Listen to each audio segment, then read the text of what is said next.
The urgency of President Obama's job speech tonight cannot be overstated.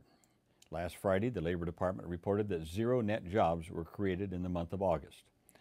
The United States remains mired in the most protracted period of joblessness since the Great Depression. Count me among those who believe the President needs to be bold tonight. For starters, he needs to speak out against the mindless march to austerity. By all means, we need to agree on necessary spending cuts and tax increases to bring deficits under control in the long term. But in the short term, we need a robust federal agenda to boost the economy and create jobs. This summer, members of my staff have been visiting all 99 counties. I've held forums in 4 Iowa cities focusing on the struggling middle class.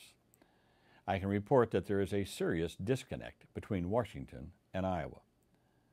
In Washington, politicians have persuaded themselves the number one issue is the budget deficit. But Iowans are focused on a more urgent deficit, the jobs deficit.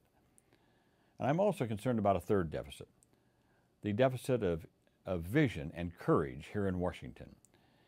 We have failed to confront the jobs crisis with the boldness that earlier generations of Americans summoned in times of national challenge. Even before the President speaks, Republicans are already threatening to obstruct his proposals. Their mantra is, quote, government can't create jobs. Well, that's just nonsense. Since World War II, an often visionary federal government has funded and spearheaded the building of the interstate highway system, the invention of the internet, the exploration of space, and of course, breathtaking advances in biomedical sciences. These federal initiatives have spawned countless inventions and new industries, creating tens of millions of good, middle-class jobs. The most obvious way forward, with strong support, I note, from the U.S. Chamber of Commerce, is to dramatically ramp up investments to address America's $2.2 trillion infrastructure backlog. This would rapidly create millions of private sector jobs. It's being reported that the President will propose new funding for states to prevent massive teacher layoffs. This echoes a bill that I championed last year and passed in the Senate to provide $10 billion to keep teachers on the job in the face of deep cuts to state budgets. So again, my advice to the President is to offer a bold agenda.